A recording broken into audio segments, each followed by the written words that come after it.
Amigos de Living State México, ¿cómo están? Yo soy Alejandro Elizalde y es un gusto poder compartir con ustedes este nuevo proyecto, este podcast donde vamos a hablar de todo lo relacionado al sector inmobiliario. Te voy a dar consejos súper importantes, te contaré anécdotas y a lo largo de nuestros episodios contaremos con la presencia de excelentes invitados expertos en ciertos temas súper interesantes que no te puedes perder. Sin más, vamos a comenzar.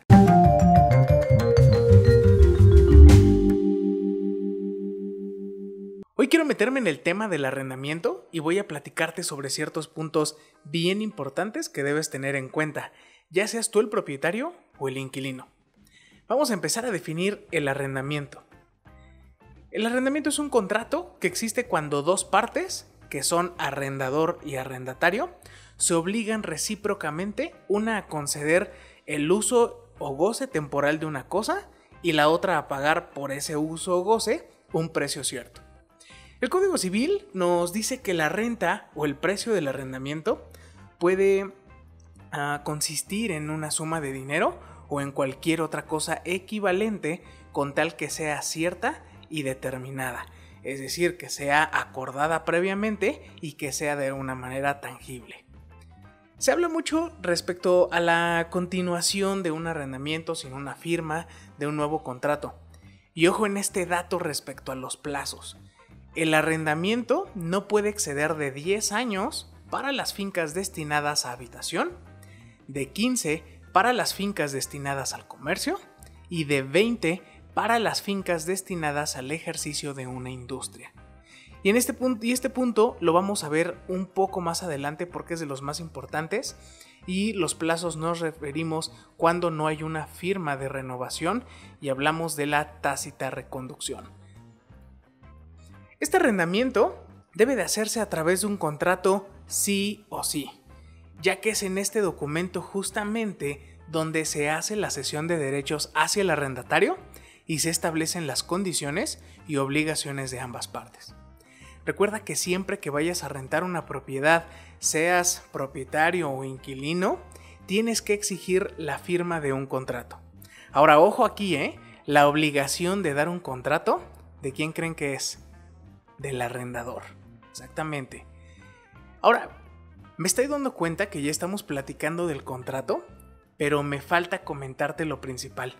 Y es que de verdad pareciera obvio, pero créeme que no todos suelen prestar atención a este punto, siendo el más importante, que es quién será la figura del arrendador. Cuando hacemos el trato directo, suponemos que tratamos con el propietario, pero la realidad es que puede tratarse del hijo, del nieto, del amigo, del sobrino.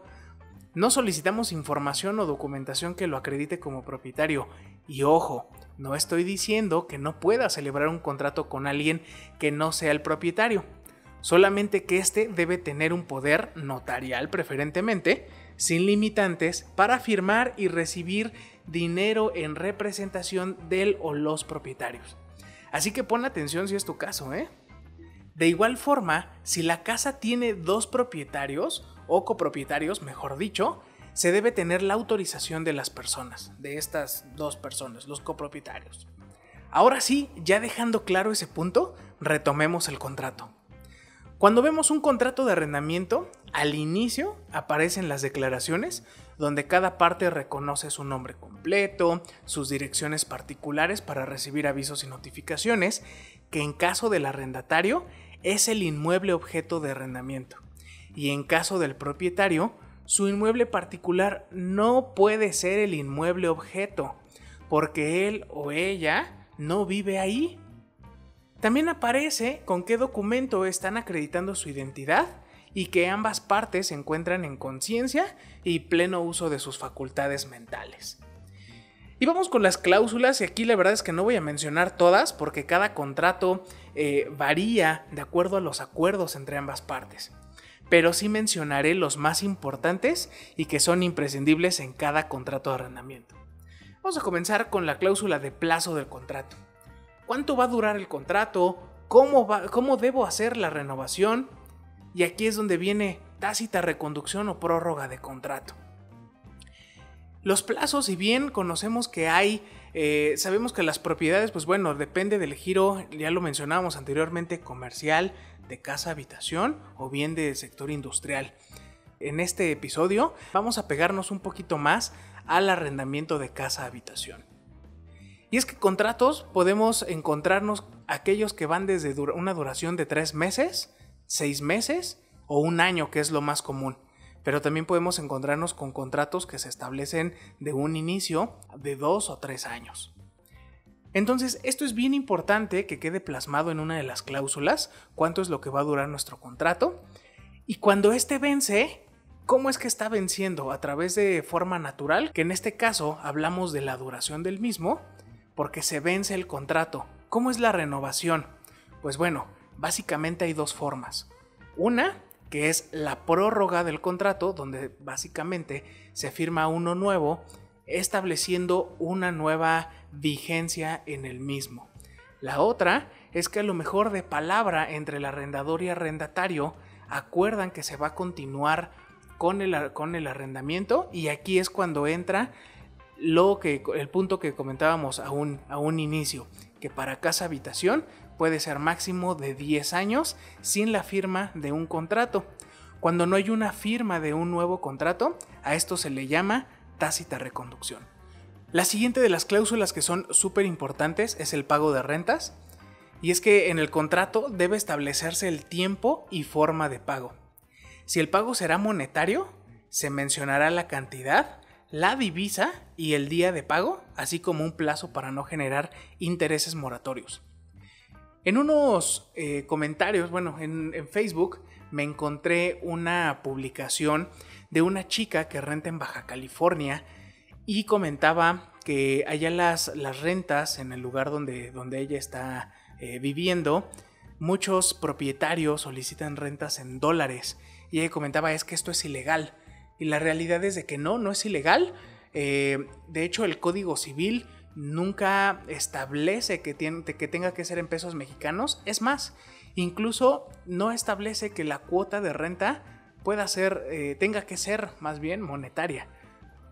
Entonces, si en el contrato está especificado una cantidad, una divisa y un plazo, por supuesto que esto es totalmente legal. Hay algunas desventajas, por supuesto, cuando tienes una renta en dólares, porque pues desafortunadamente aquí en México, pues bueno, el peso frente al dólar siempre termina viéndose afectado. Al día de hoy que estamos grabando este podcast inmobiliario, pues el dólar supera los 20 pesos mexicanos. Entonces, siempre que haya esta variación, pues por supuesto que nuestra renta también se verá afectada. Vamos a hablar ahora de un punto también que es bien importante, que es de las obligaciones. Voy a empezar con las obligaciones del arrendador. El primero de ellas y la más importante, la más básica, es entregar la posesión material. Cuando vamos a rentar un inmueble, por supuesto que nos tiene que entregar la casa para que nosotros podamos hacer el uso y goce del mismo. Entonces, a eso nos referimos con la posesión material. También es obligación del arrendador entregar un inmueble salubre, higiénico y seguro, en el aspecto no de la zona, porque yo creo que hoy en día en México ninguna zona está exenta de algún tipo de delincuencia. Entonces, en cuanto a un inmueble seguro, nos referimos a que pues debe contar al menos con lo básico, como por ejemplo ventanas, que tenga todas las ventanas completas, que tenga puertas para que nadie pueda ingresar en el inmueble y demos una habitabilidad segura. También es obligación del arrendador conservar el inmueble en buen estado, con un mantenimiento periódico. Y aquí muchos me van a comentar, oye, pero es que eso ya es por parte del arrendatario, que tenga limpio, que dé mantenimiento. Sí, o sea, es obligación del arrendatario mantener limpio el inmueble. Sin embargo, conservar el inmueble en buen estado, como por ejemplo impermeabilizaciones, como lo son instalaciones de agua, las tuberías, instalación eléctrica, todo esto depende del arrendador, porque él es el que tiene que dar el inmueble salubre, higiénico y seguro. Recordemos que debemos de entregar y mantener un inmueble viable para la habitabilidad. Cuando lleguemos a la parte de las obligaciones de arrendatario, vamos a platicar un poquito más respecto a estos temas. También está obligado el arrendador a arreglar cualquier desperfecto siempre y cuando sea notificado oportunamente. Por supuesto que si llega a haber algún desperfecto, y esto nos referimos también con el mantenimiento periódico, conservar el inmueble en buen estado, que es el punto anterior, que cuando haya alguna fuga en un lavabo, en la taza del baño, se llegue a reventar alguna tubería, alguna instalación eléctrica, requiera de algún mantenimiento, se le tiene que notificar, por supuesto. Entonces, el arrendador está obligado a arreglar cualquier desperfecto. Ojo, aquí hago mucho hincapié, siempre y cuando sea notificado oportunamente. También está obligado el arrendador a no interrumpirte en la posesión del inmueble, salvo que sea una reparación urgente e indispensable. En la mayoría de los contratos se establece que el arrendador no debe de entrar al inmueble arrendado, por supuesto. Esta es una de las obligaciones, que no te tiene que interrumpir en la posesión del mismo, pero también aquí, y esto está especificado en el Código Civil de cada estado en materia de arrendamiento, que si se tratara de una reparación urgente e indispensable para la propiedad, el arrendador pues puede interrumpir la posesión del inmueble. También está obligado el arrendador a responder por vicios ocultos o daños si son anteriores al arrendamiento. Muchas veces también se dan los casos que casi no pasa, ¿verdad? Muchas veces también existen arrendadores que son bien gandallas, les entregan el inmueble de una anterior renta, medio reparan algunos daños que haya tenido. Nos ha llegado a tocar de verdad que les entregan con alguna fuga en alguna tubería de agua, medio lo arreglan y pasado el tiempo, ya cuando tiene un nuevo inquilino, vuelve a tener esa fuga, obviamente porque no fue perfectamente reparada, o no fue oportunamente más bien reparada, y por supuesto que esta fuga pues va a volver a salir, y tienes que responder tú como arrendador este tipo de daños o vicios ocultos que ya sean anteriores al nuevo arrendamiento. Vamos ahora con las obligaciones del arrendatario. Como arrendatario estás obligado a pagar la renta en tiempo y forma convenidos. Ya habíamos platicado que se te marca un plazo en el contrato, y la forma, si es de manera monetaria, pues bueno, ya sabes la cantidad, la divisa y cómo es que tienes que pagarla, si a través de alguna transferencia, depósito, o bien si el arrendador va a ir a recoger la renta, se tiene que hacer en tiempo y forma. También como arrendatario estás obligado a poner en conocimiento del arrendador a la brevedad posible la necesidad de las reparaciones. Ojo aquí, bajo pena de pagar los daños y perjuicios que cause su omisión. Vamos a pensar la tubería que estábamos hablando, ¿no? Se llega a reventar la tubería del lavabo, empiezas a tener fuga, pero a lo mejor esta se rompe un viernes y tú ese mismo viernes en la noche tienes planeado con tu familia salir de vacaciones y dices, bueno, pues mejor me aguanto al lunes que regrese de mi fin de semana para notificarle yo al arrendador y que vengan a arreglarlo. Ojo, porque si esa fuga llega a ocasionar otros daños, ya no estás dando aviso al arrendador con un buen tiempo, y esto va a ocasionar que todos los daños que llegue a generar esta fuga, ¿qué crees? Pues que la tengas que pagar tú.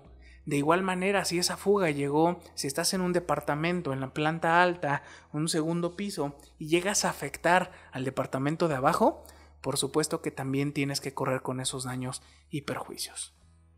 Como arrendatario también estás obligado nuevamente a poner en conocimiento del propietario, reitero, en el más breve plazo posible, toda usurpación o novedad dañosa que otro haya hecho o abiertamente prepare en la propiedad arrendada. Estás obligado como arrendatario a responder de los perjuicios que la propiedad arrendada sufra por tu culpa o negligencia de alguno de tus familiares, sirvientes o subarrendatarios. Si a lo mejor en una reunión que tuviste, en alguna fiesta que hiciste dentro del inmueble, se llegara a dañar, por supuesto que tienes la obligación de correr con todos esos gastos que se llegaran a ocasionar. ¿Por qué se pone subarrendatarios? Esto aplica un poquito más para cuestiones de comercial, del sector comercial, donde empresas rentan edificios y a su vez las rentan para subarrendarlas como oficinas, locales, etc. Entonces, todos los daños que llegara a sufrir la propiedad, reitero, por tu culpa o negligencia, alguno de tus familiares, sirvientes o subarrendatarios, tienes que correr con esos gastos. Estás obligado también como arrendatario a servirte de la propiedad solamente para el uso acordado. Si en tu contrato es para casa-habitación, pues bueno, creo que es bastante obvio que solamente la puedes utilizar para habitar el inmueble y no para poner un restaurante, no para poner una tienda, ni mucho menos. Se tiene que respetar el uso acordado. También estás obligado como arrendatario a devolver el bien arrendado al concluir el arrendamiento. Estás obligado también a pagar la renta que se venza hasta el día que entregues la propiedad arrendada. Y aquí hago también un breve paréntesis, porque muchas personas, muchos arrendatarios están muy acostumbrados, de verdad, y piensan que el depósito en garantía lo pueden utilizar para una renta, pero para la renta final, y no. Más adelante vamos a hablar de lo que es el depósito en garantía, pero tú tienes que pagar tu renta mes con mes hasta el mes en que se venza tu contrato de arrendamiento. Entonces, hasta que entregues la propiedad tienes que seguir pagando, de acuerdo en tus días de renta, la renta mensual. Y ojo en la siguiente obligación como arrendatario. Nos menciona que el arrendatario no puede, sin consentimiento expreso del arrendador, variar en ninguna forma ni grado la propiedad arrendada. Si lo hace, debe, cuando la devuelva, restablecerla al estado en que la recibió, siendo además responsable de los daños y perjuicios. Si estás recibiendo una casa y tú decides montarle un gimnasio, montarle algunas barras, algún refuerzo, una tabla roca para separar a lo mejor la sala, crear un estudio, lo que tú quieras. 1. Debes de tener el consentimiento expreso del arrendador. Yo te recomiendo que no sea a través de una llamada telefónica, sino que lo puedas respaldar ya sea a través de una carta que vaya también firmada por el arrendador, un correo electrónico o bien un mensaje de WhatsApp. Todo de manera escrita preferentemente. Por supuesto que cuando entregues el inmueble debes hacer el retiro de estas adecuaciones, salvo que igual el arrendador te diga que las dejes, pero si el inmueble sufrió algún tipo de daño por la misma colocación de esas adecuaciones, tienes que hacerte cargo de los daños y perjuicios. Recuerda que si quieres conocer más a detalle las obligaciones de arrendador y arrendatario, te invito a que puedas leer el Código Civil de tu entidad. Estas son las obligaciones más importantes que debes de saber en materia de arrendamiento inmobiliario. Si quisieras que ahondáramos un poquito más en el tema, déjanoslos en los comentarios para que podamos ya platicar también de los procesos jurídicos como nos lo marca el Código Civil. Y atención, porque en el contrato se establece que en caso de falta o incumplimiento del mismo, causará rescisión. Y te menciono todo esto porque en la gran mayoría de los contratos no aparecen estas situaciones debido a que son términos jurídicos y que muchas veces por desconocimiento y desconfianza por ambas o una de las partes impide la celebración de un contrato. También nosotros que nos dedicamos a la comercialización de bienes inmuebles, llegamos a firmar contratos un poco más simples. ¿Por qué? Porque justamente todo este tipo de obligaciones que hablan ya más de términos jurídicos termina causando un poco de desconfianza en el arrendatario o incluso en el arrendador, y esto nos lleva a tener que modificar contratos o que por desconfianza pues no se celebren los contratos o estar aplazando también la firma del mismo. Y recuerden que el estar o el entregar un inmueble sin una firma de un contrato, pues es también riesgoso. Y hablando de riesgos, hace algunos años ya surgió una protección muy importante en materia de arrendamiento que se le conoce como póliza jurídica. En general, la función de una póliza jurídica, que su nombre real es Contrato de Protección Jurídica en Arrendamiento Inmobiliario, su función específica es básicamente respaldar en su mayoría al arrendador ante cualquier situación que se pudiera llegar a suscitar en el inmueble, como cobranza de rentas atrasadas de manera judicial y o extrajudicial, la recuperación del inmueble, extinción de dominio, entre otras cosas jurídicas más. En este tema me voy a detener un poquito más porque es donde suele darse la mayoría de las decepciones y corajes de los clientes debido a la mala asesoría por parte de los asesores inmobiliarios porque no tienen un conocimiento profundo en el tema o incluso por parte del despacho proveedor de la póliza. Cuando estés analizando proveedores de pólizas, verifica qué es lo que te cubren dentro de sus precios. Hay muchas empresas que manejan diferentes coberturas y diferentes precios. Recuerda que lo barato, exacto, sale caro. La mayoría de las pólizas que te cobran entre un 25 y 35% del valor de una renta, por lo regular te ofrecerá solo la parte extrajudicial y la asesoría jurídica que necesites. Claro está que si requieres de una protección amplia, los precios subirán de manera importante, incluso hasta los 20,000 pesos, pero te cubren los procesos extrajudiciales, judiciales y de extinción de dominio. Aquí hago un paréntesis, si no sabes qué es extinción de dominio, no te pierdas nuestro podcast de la siguiente semana, donde vamos a platicar de la extinción de dominio. Pero bueno, retomamos. Al contratar una póliza jurídica, es indispensable, de verdad indispensable, la firma de un contrato de prestación de servicios. Si de entrada el despacho no te ofrece una, descártalo inmediatamente, puesto que este despacho no se está obligando para nada en prestarte ningún tipo de servicio, ni de asesoría, ni nada porque no hay nada por escrito. Entonces, viene la gran pregunta y aquí muchos asesores me van a escribir de cosas en los comentarios, ya lo estoy viendo, pero es la realidad. ¿Quién debe pagar la póliza jurídica? Pues el deber ser es el arrendador. Quien debe de pagar esta póliza jurídica es el arrendador, puesto a quien le prestan este servicio es a él. Quien corre el mayor riesgo en el arrendamiento es él. Entonces, pues es obvia la respuesta. Ahora bien, hay situaciones en que el pago de la póliza se pudiera negociar mitad y mitad. ¿En qué casos? Pues bueno, yo en lo personal lo promuevo cuando la persona no tiene fiador, sino un obligado solidario.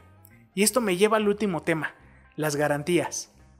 Si bien al empezar a arrendar un inmueble se paga un depósito en garantía, debes de saber que este será utilizado para reparaciones en caso de que exista algún tipo de daño en el inmueble. Pero ¿qué pasa si el costo de ese daño es mucho mayor al valor del depósito? Ahí es donde entra el fiador u obligado solidario. Atención asesores, las figuras utilizadas como respaldo en el arrendamiento se llaman fiador u obligado solidario. Eso de aval, que se lo he escuchado a muchos, no existe. Esa figura no entra en materia de arrendamiento.